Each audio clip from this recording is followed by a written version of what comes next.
clack up. And there we go. Evolution Hour. Steampunky. Dial telephones. Typewriters. Wow. Analog clocks. Ah, those were the days. TortuganWordPress.com. That is, in fact, the opening logo. Thank you so much from dear old Peter.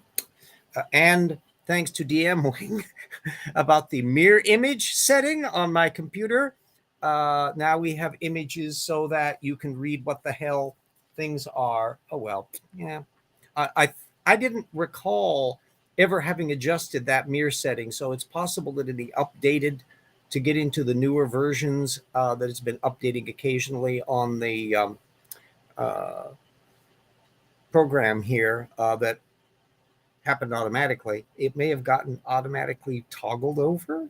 I don't know, because I don't recall having decided, oh, I need to go and change a video setting somewhere on there. So yeah, such is life. Now let's get our other happy-go-lucky things out of the way, which is our patrons, without whom this would be a much tougher road hoe. There we go. Sharing. Our colleagues, Hendril, Eric, and Suris, researchers, Barbara, Ian, Convert Me, Stephen Early, James Fitzwater, History Minor, Apologia, Pledger, Simpson, Slava, Speed of Sound, DM Wing, Cyborg, Doranku, Scott, Johnson, Lavender Lady, Bots, Beddoes, My Unfinished Journey, Nana, Nielsen, Bo Hobo, Alex Stone, Paul Williams. Without you, it would be a much tougher road hoe.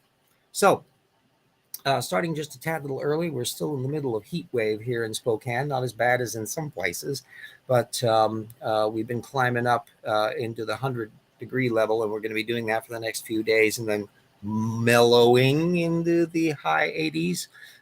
We'll see how that much. I got my lawn mowing out of the way a couple of days ago in the coldest day of the week when it was only in the mid 80s, so that got that out of the way, and the lawn doesn't look too bad. I'm trying to keep everything from getting too frazzled. Anyway, as you know, we are going through Titans of the Earth, Sia and Era from Jonathan Sarfati and Joel Tay, a not ridiculously large, thick book that eventually is going to be getting to dinosaurs, but we're still plowing along in the source listing for the second chapter, which is a brief history of dinosaur discoveries, but not diving too closely. They're still running so far. 3/4 of their citations are to creationist posts. Now, I'm thinking eventually they're going to have that drop down by virtue of the fact that they're going to be mentioning some science work. But there's also a bunch of creationist postings that I can see in the upcoming notes. And so they may actually never get to the point where most of their work is actually other than themselves. We'll find that out. We'll measure it precisely. And then there's also the part 2, which is one that I've been kind of holding off on, which was Jonathan McLatchie's response to Professor Dave's criticisms of Michael Behe that he did as a video. So we'll get to that in a little bit. So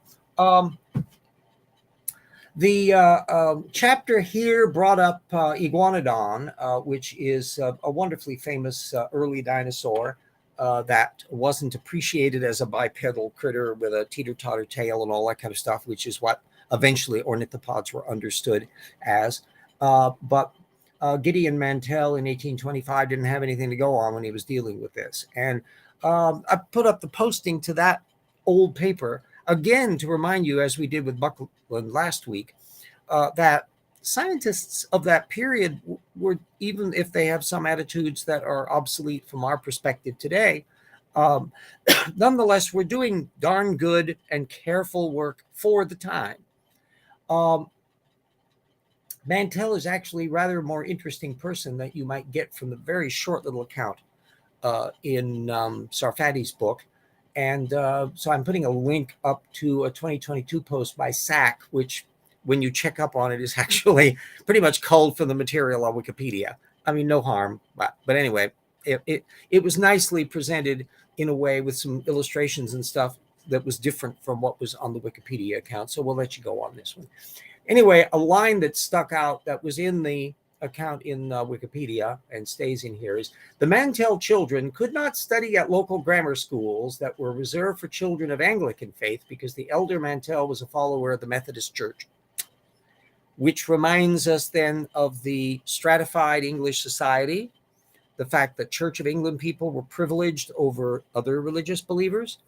And why was that even the case in this religion-dominated world where supposedly people should have been behaving properly to one another and of equal education independent of that?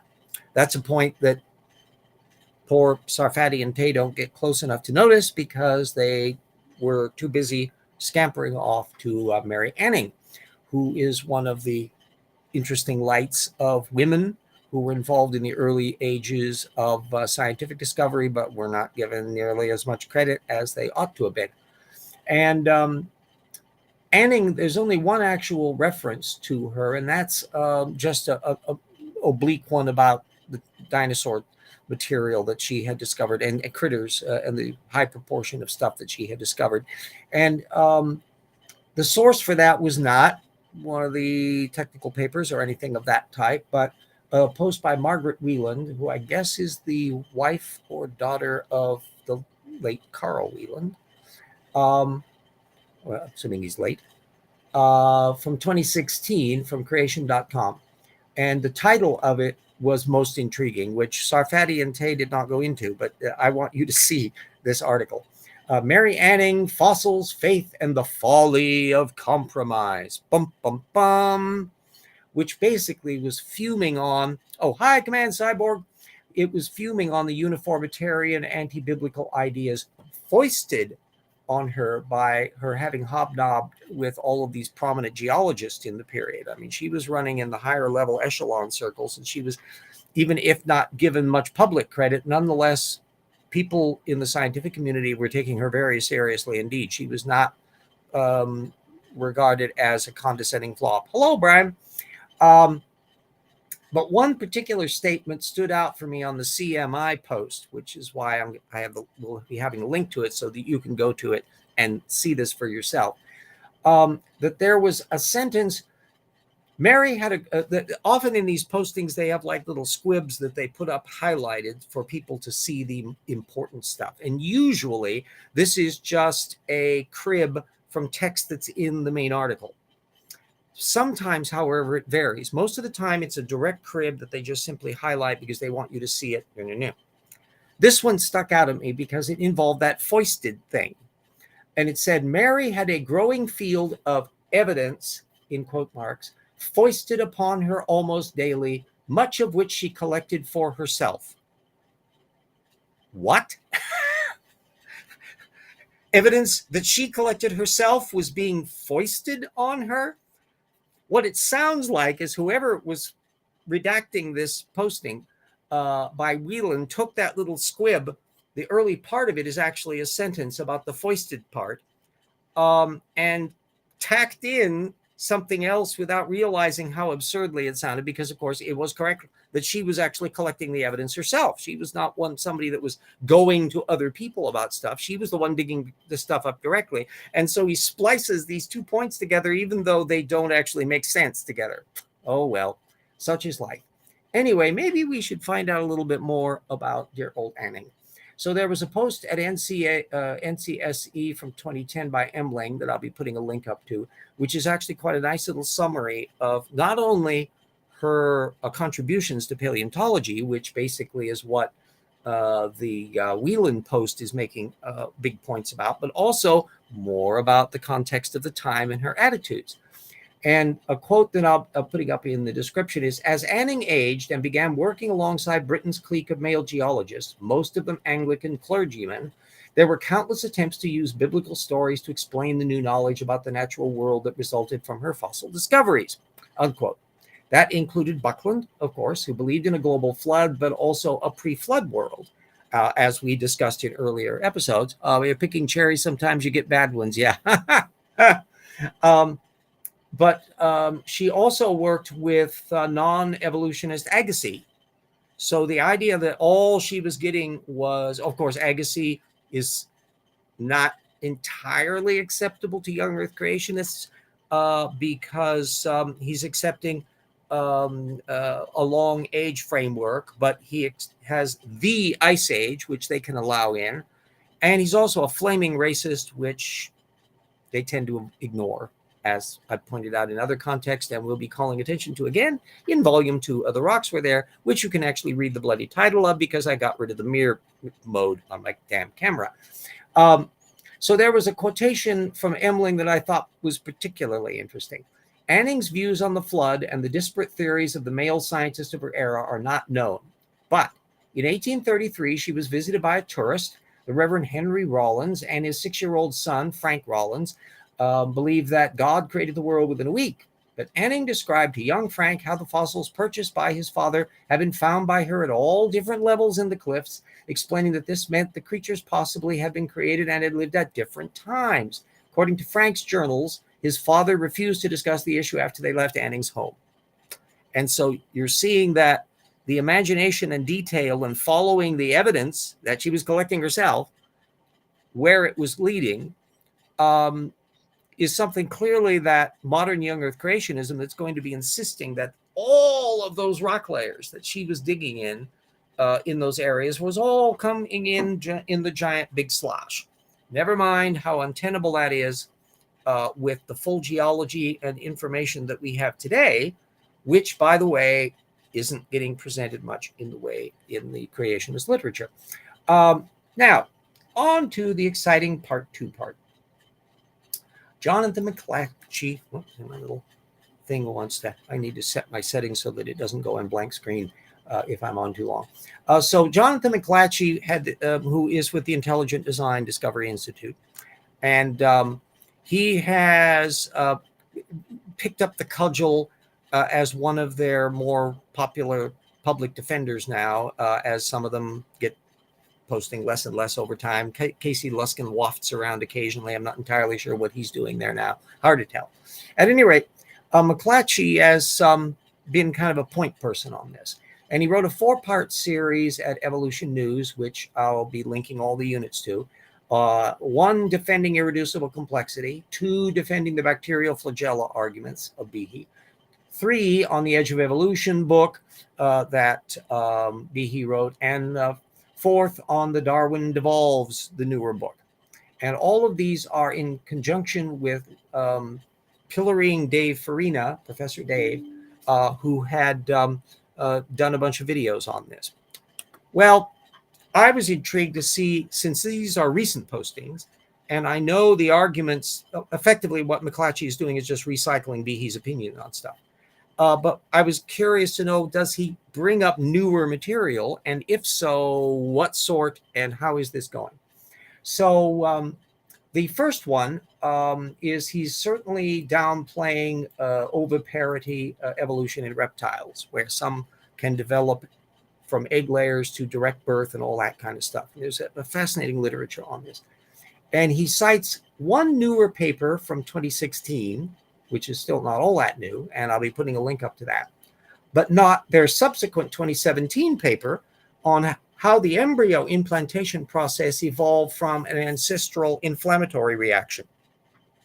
So you'll be able to compare McLatchie's version of this with the level of detail in those 2 Griffith papers. I thought that was kind of fun. The second one on the flagella, this was like Old Home Week. Most of them, of the papers that McLatchie was bringing up were being brought up because they used terms that sounded designy to McLatchie, such as universal joint in Katao 2018, which I'll be putting a link up to, bushings of Yamaguchi 2021, another link, drive shaft of Johnson 2021, that one I'll be putting up. And all of this struck me as clearly relating to that we're just working out what's going on part of the research, where they're finally getting closer and closer to working out all the pieces of the flagellum, how they all connect up, what connects them to other material. And all of that has to be done before you can get to the stage of going, okay, what evolutionary origins might have been involved? How is this developing developmentally? What would a precursor system look like? Let's see if we can test that out by knocking out a gene. They have to get the pieces on the table before they can even think about doing that. And by the way, none of this work is being done by any of the gang at the Intelligent Design Movement.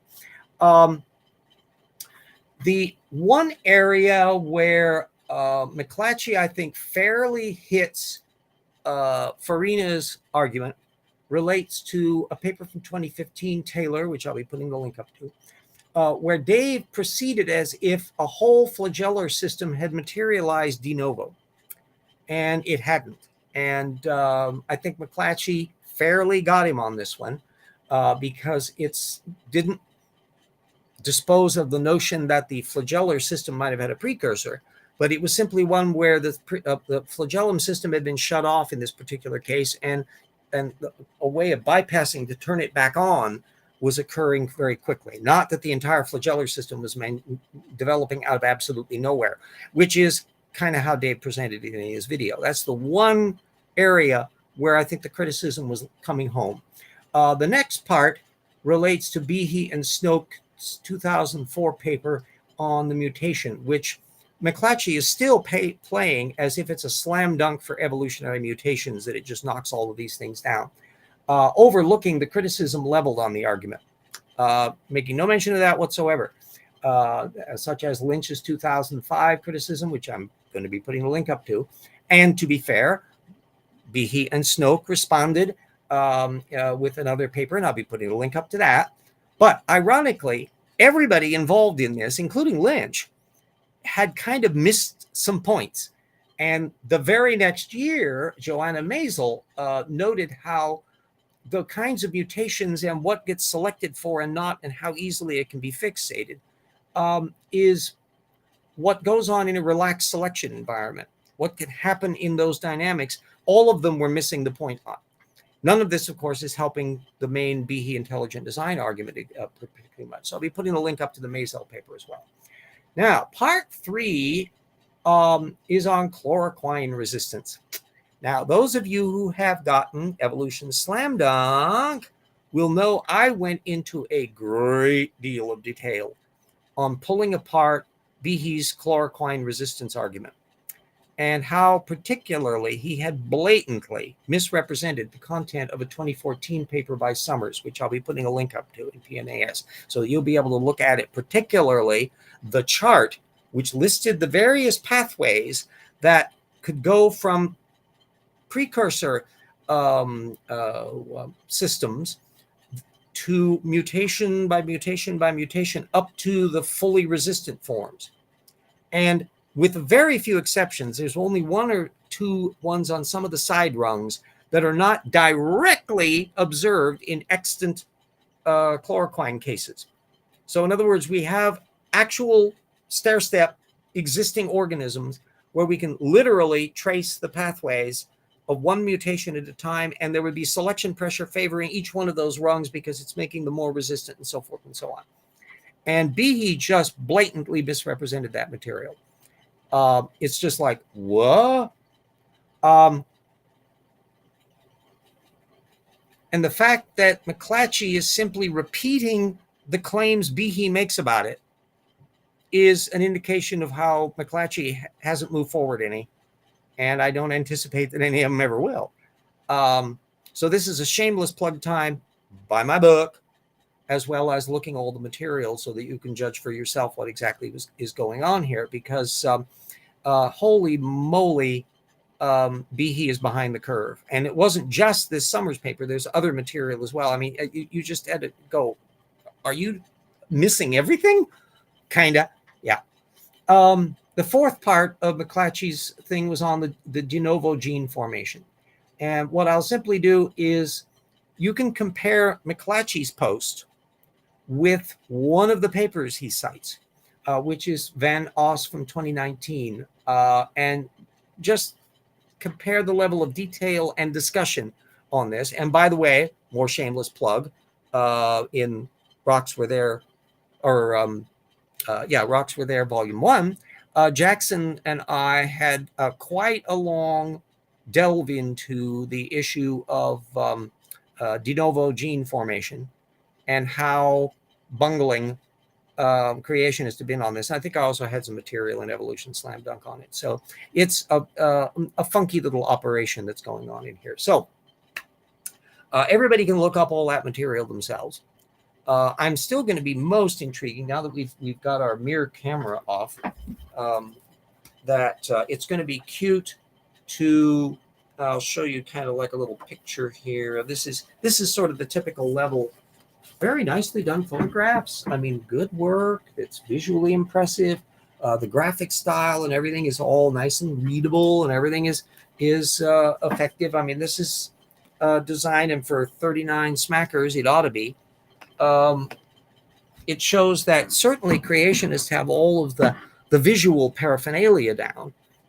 In fact, I was looking at one of Joel Duff's visits to a local Akron creation museum that I've been on kind of my to watch list later on, because it was, I think, a couple of months ago. And what struck me there is how professionally done the displays were. I mean, the people have obviously put some money and effort into this kind of thing. They've got touch screens and all that. And so the amount of effort that goes into this shows that you have the skill set, in the same way that the Ark Encounter, they got professional people, creationist believers who have been working in the visual effects industry. Have a lot of them came to work for the Ark Encounter. Whoops, I need to turn the alarm out. Forgot about that.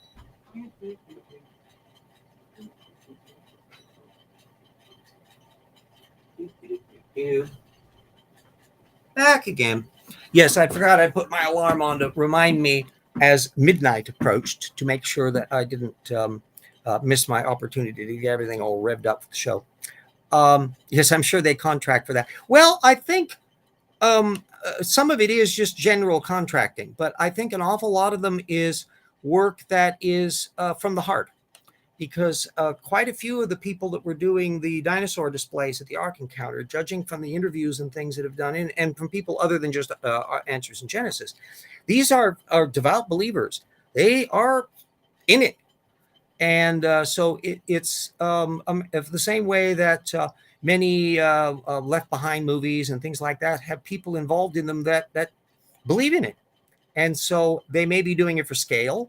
The various craftsmen in that have developed all of these things. There's that, I'm sure, tremendous camaraderie and enthusiasm from that point of view.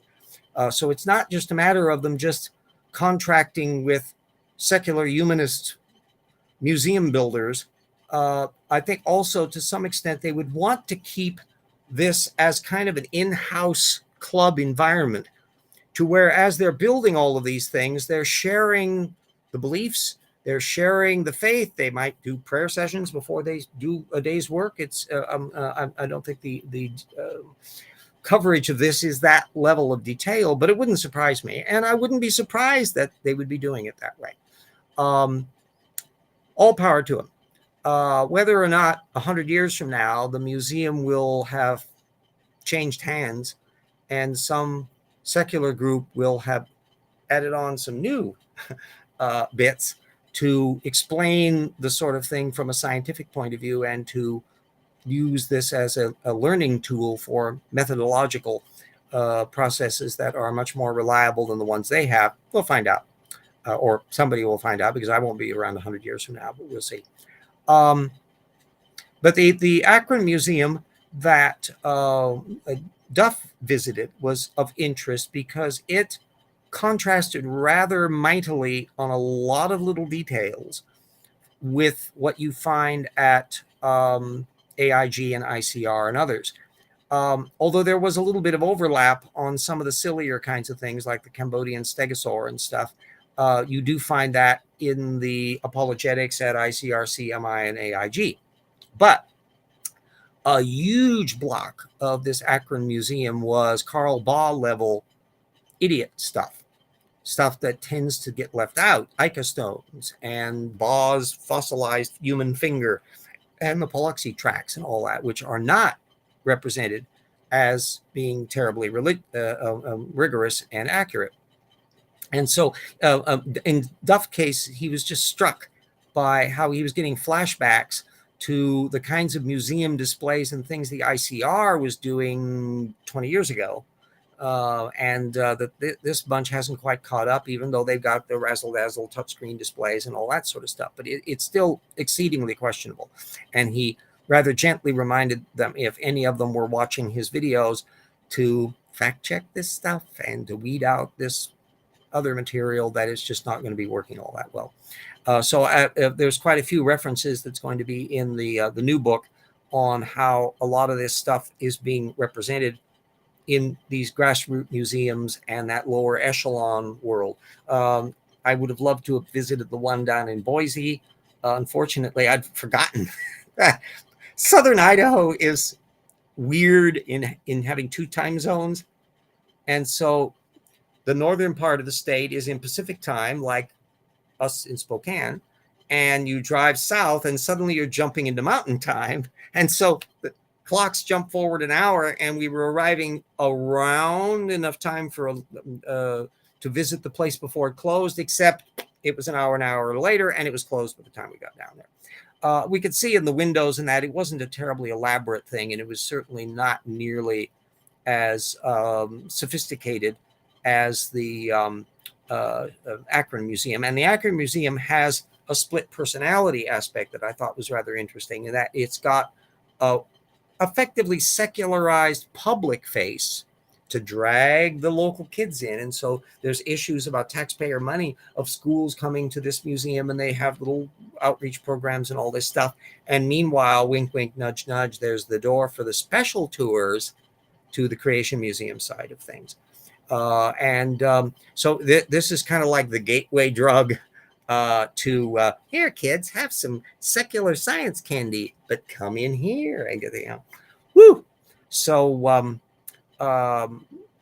if they don't fact check any better than that teenager at Rathdrum did, then they'll buy into all of it. If they are little budding Ericas and Dapper Dinos and others who were raised in that kind of an environment, but ultimately had a mind that was able to do fact checking and think on their own and coalesce stuff, in other words, non-Tortucan, then all the museum visits in the world ain't going to help them any. We'll see on that. So it'd be an interesting thing to see in the long term. And as I said, I hope to be around for a few more decades. But nonetheless, how the Creation Museum and the Ark Encounter operate long term. They're doing expansion. I think they're hoping to build a big Tower of Babel thing, which should really, really funky kind of to see some of the stuff. They've got a deliciously literal way of doing stuff that you just have to just sit back and admire the dioramas. You know, they've got like dinosaurs and people fighting in a gladiator arena in the either pre-flood world, sinful world, or maybe it was in the immediate post-flood world. I think I'm not sure whether it was all that detail. And of course, they've got sinful pagan temples and all of that, where people are part of that thing, bringing on the judgment of God. And the model work and the material and the visualization of it, a lot of it is highly imaginary architecture that's not really Mesopotamian, and it's not Harappan. It's sort of late Conan the Barbarian in terms of some of the visualizations on it. And that reminds us how there's a great deal of imaginative riffing going on. Of course, the Ark Encounter itself is this ginormous super tanker design, physically the right size, but that big bulge in the front is a characteristic of modern style super tankers, ocean liners and the like, that have a thing that is a wave breaker, which is, of course, utterly irrelevant on a ship that's not moving. It's not powered. It doesn't have engines, doesn't have sails. So all it needs to do is to float stably. And whether or not that bulge would ever have been needed for that purpose is another matter. One of the things that we're going to be bringing up in the second volume of Roxford there is the roller coaster funhouse environment that, by their own calculations, had to have been going on during the flood. They just tend not to dwell too much on it. When are they making stuff, though? They have a lot of leeway on creativity. Yeah. Well, I the late Cy Strike had done a long tour, and we've referenced some of it in Rocks Were There One. So you can get the linkage material and you can Google it and all that. It's like an 8 or 9 part series that they went around through the toured through the museum, and they were very circumspect, to do their little visuals and not really do too much in the way of commentary. And after it was done, then I joined the parade as we did color commentary for the visuals that they had got. And I was most intrigued by the content of the labels of things and how evasive things were on the reptile mammal transition material, and how many evolutionary ancestors were treated as the created kinds. I mean, there's a bunch of stuff that's all going to be discussed in more length in volume 2. Yeah, I miss Jeff too. He was a salt of the earth, and absolutely everybody who knew Jeff adored him. He was this big cuddly teddy bear who had not an unkind thought, but he didn't like woo and stupid, and would be willing to stand up on that. And in times when I was in tough situations, he bucked me up. And there's other people I know in his community that he also was just there as an emotional support, and would just drop at the drop of a hat and help them and all that. So it's certainly an indicator that you don't need to be religious to be ethical and decent and kind. And he was embodying a philosophy of life that was exemplary in every respect. So there. And I think a pricklier personality than Jeff ever was, although apparently he could theoretically get something going if he had his dander up. I've had that aspect, but I in no time was I seeing him getting involved with that. But anyway, his video in there was really quite useful, and that kind of thing can be done in any of these kinds of museums that are aiming at a level of sophistication here. Follow very closely. The fun part comes if you know enough to realize the deck stacking that they're doing. Probably the most awkward way is just to come in cold, and you don't know about their apologetics, and you may not know a great deal about the science issues. And so things that were jumping out at me, I'm going, stop there. You got to look at this. Were able to do that because I knew the background context of the particular taxa involved and all that, and could see how they were pulling little fast ones, or in other cases probably didn't know they were pulling fast ones, that they just didn't realize the implications of them bringing up the examples that they were.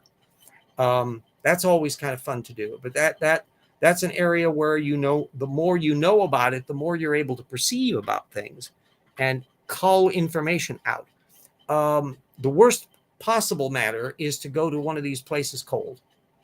One shouldn't go there for the purpose of confrontation. And in fact, Joel Duff on the Akron Museum was pointing out how completely polite and friendly everybody was. And they were not attempting to proselytize at any point, including in the little special museum-y part. And that's probably part of the structure of where they're going. They just say, you come in for your evidence and you can look it up and make up your own mind. There you go.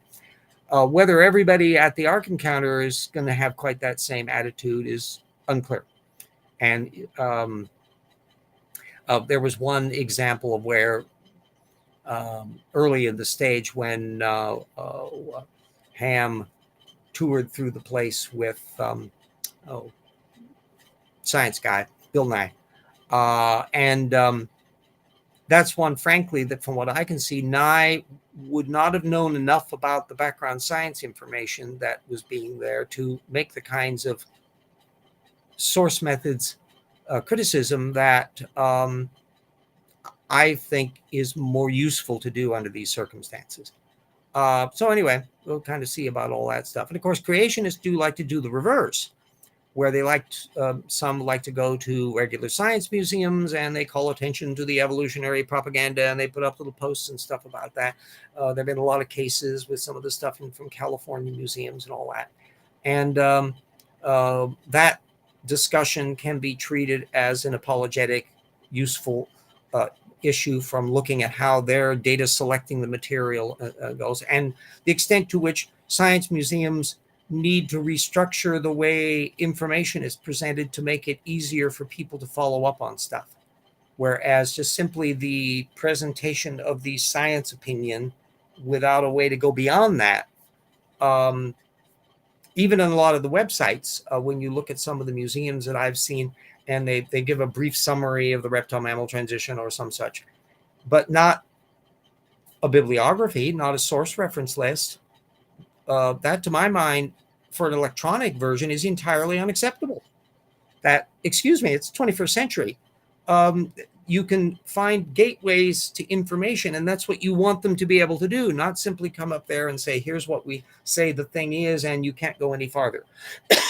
Even a well-done program on Nova, for example, will have enough direct information and names and things that are mentioned that when I'm curious to know more about the background stuff, I can Google those topics and characters and find the actual technical information, even when it's not presented directly on the show or at their website.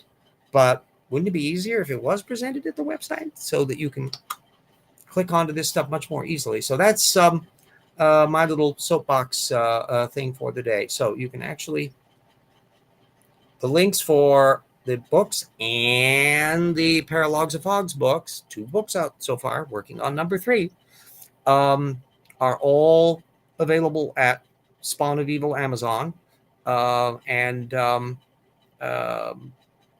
Check them out if you have need of some summer reading and you like Jules Verne and 19th century fiction and science fiction and mystery. It's all got categories in there. After all, Sherlock Holmes and Auguste Dupin from the Edgar Allan Poe tales, and Hiram Maxim figures in the second Fog novel. I mean, there's a lot of stuff going on there, and I have a lot of fun writing them, and I think you'll get a lot of fun reading them.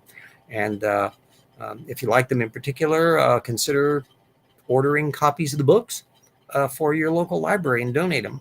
Get them onto the field as that as well. If you know of any college professors or pundits that you think would benefit from knowing about particularly the science works, let them know and help spread the word on there, because at the moment I'm operating in not completely invisible world, but nonetheless not up at a higher level where I get to be, oh, that Downard, okay, yeah, we know about him, and proceed accordingly. So anyway, there's the circumstance. We're past a half an hour on things. I don't need to blather on indefinitely on this. I'll be sticking the links and stuff on.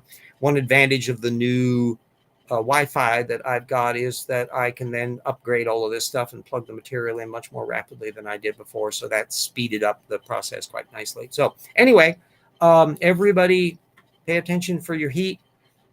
Stay safe. Watch out for floods if you're in zones that have that problem. Fires. That mess that's happened over in Hawaii is terrible. I think they're already banned here since AIG and PragerU is being. Oh yes, the Florida has already decided they're going to have PragerU apologetics in their, I think, middle schools. Having looked at some of PragerU's material previously, they are very well tightly presented apologetic claptrap, and they leave out a giganormous amount of relevant information that is off their scope. And all you need to do is to call attention to the fact that intelligent design is one of the things they push at PragerU as well. Whether or not that's eventually going to get stuck in their classes as well, we'll find out. That's going to be amusing. But basically what they do with the ID stuff is channel Steve Meyer and the apologetics of the Discovery Institute. It's, if anybody is familiar with their material will know exactly the kind of stuff that's presented at PragerU. And the same thing goes for the culture camp conservatism, where they kind of downplay the implications of slavery. The thing they put up about slavery, I think Candace Owens was the one that read it. they somehow missed the fact slavery predated America. It wasn't invented by the Americans and all that. And no one claiming it was, but the whole connection between biblical creationism and slavery in the Western world, whoop, off their scope. They're mentioning Islamic slavery and pagan slavery and all the rest, and they just kind of bypass all the rest of this. And so it's a classic example of how you can be kind of sort of technically correct, although some of the stuff, their videos and things on Christopher Columbus and Frederick Douglass are really stretching things into the absurd propaganda level of how they're presenting all of that stuff. So kids that will be raised on that sort of stuff will fall probably into two categories. There'll be the ones who will be perfectly happy with it, and then there will be the ones that will come to regard it as a pile of dingo's kidneys and will Google and check up on it and maybe even do little term papers on criticizing the material that they're presenting in class. Remember, this is the 21st century now. And unless they've shut down the internet in Florida, smartasses like me are going to be able to research this stuff. And that could be for some interesting little operations going on in there. So we're headed for some interesting times ahead. But PragerU is culture camp conservative, pompous central that would fall into that creationism light ID camp with all the other ideology. They're anti-abortion. They're pro pretty much big businessy. They certainly wouldn't want to change the income tax code to tax rich people more, and so forth and so on. So it's entirely consistent with the Discovery Institute's political agenda because they share all of that stuff. Chapman never quite got to be governor of the state, conservative Republican, and they had that attitude on things. And I think you would be hard pressed to find more than a tiny sliver of difference between PragerU's worldview and the Discovery Institute. So anyway, working on the illegal to criticize the government already. Yeah, that's also. RJ, what's news? Oh, Lord Quacko Squirrel. Yeah. Well, for Lord Quacko Squirrel's commentary, I will call attention to the fact that Busy Beaver working on volume 2 of The Rocks Were There, and I'm Busy Beaver working on the third Paralogs of Fog novel. Then, although it'll have to be bumped over until I can afford to worry about it because there's stuff, garage door and a whole bunch of things that have to be done in the house way before I bother about it. But somewhere down the road in another couple of years, I want to be able to do a performing game test version of my Politique party war game thing that I've made some revisions to. And it's about a couple $100 to be able to do the components on this in a way that looks pretty damn professional, and to go and do play testing in local game groups, and as well eventually carry some samples in that to show at the Tacoma Game Convention that they have every year and all that in May of this time. I'm assuming they'll have another one May next year and so forth, and to see what kind of reactions and stuff I can get on that. So I've got 3 little projects lurking around in the works, of which the 2 big ones that are devoted in my head at the moment are Rocks Were There Volume 2, and of course the future books that Jackson and I will be doing beyond that. And then of course the many Paralogs novels that will keep me busy for years and years to come, because there's going to be a dozen of them, and I'm only on number 3.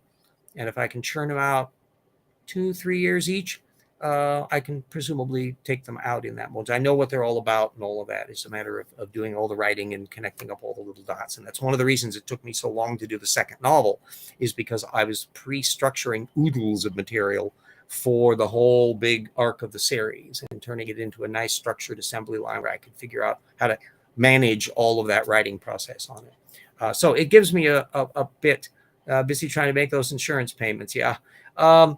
Insurance is actually something that for me has been fairly comfortable. It was a delight, the fact that the super duper efficient airbaggy backup camera hybrid car that I've got from 2013 has lower insurance value rates per year than I was spending on the non-hybrid car that it replaced. This was back in 2012, 2013 period. And that's been delightful, because at 45 miles per gallon, gas prices are pretty irrelevant from my point of view. I mean, if I don't do a ridiculous amount of driving locally, and so typically $15 is enough to put enough gas in the car to handle it for another month, no problem, and still drive around and go around places and have with no difficulty, and then fill up the tank if I need to go over to visit my niece for the holidays and things like that. So homeowners insurance, that also is low here for the house. It's half as much as what I spend on the car insurance. So that's also a thing. And I cannot complain about the circumstance of thing. The fact that I own the house, it's paid for, and electric bill and all the other things. The one big crunchy thing is I'm still on oil heat, and it takes like a minimum of 100 gallons order, and that's can be anywhere from 400, 500, 600 bucks depending on circumstances. A fuel oil can run as roughly the same as diesel on there, and so it's a big chunk that I have to save up for. And so the current bit is I got to save up enough money to be able to get the refuel to bring my fuel tank up to about 3/4 tank, and that should tide me over through the winter. We'll find out when we get down to that. Clearly, when it's 90 degrees here, I'm not running the furnace. Furnace has like a forced air system, so I'm able to put it on pump, and it pumps the downstairs cooled basement air upstairs. And then I've also got a little cooler in the one of the back bedrooms that my niece and her husband bought me last year, and that's helps cool the back end of the house, so I'm not a puddle of sweat even when it's hot during the day. So anyway, yeah, it's about a few hundred and a quarter in my homeowners is that a month. Yeah, wow. Yeah, the your car insurance, you're the reverse, Brian, from me, because the insurance, it's 120 some odd a month for the car and about 65 a month for house insurance. So there's the circumstance, whether what state and stuff you're in. For my purposes, Spokane is perfectly fine, and I have no intention of selling the damned house because it would be a catastrophic difficulty to replace it. Interest rates and all that. No, I'm here. Okay. Have no loan. I've owned outright for over 10 years. Yeah. Okay. So we're coming up on 50 minutes. So I blathered on these little sidebars of life. Everybody, don't accept any wooden penguins. Be safe, careful. And we will see you kids all next week. Shutting down for the Mo.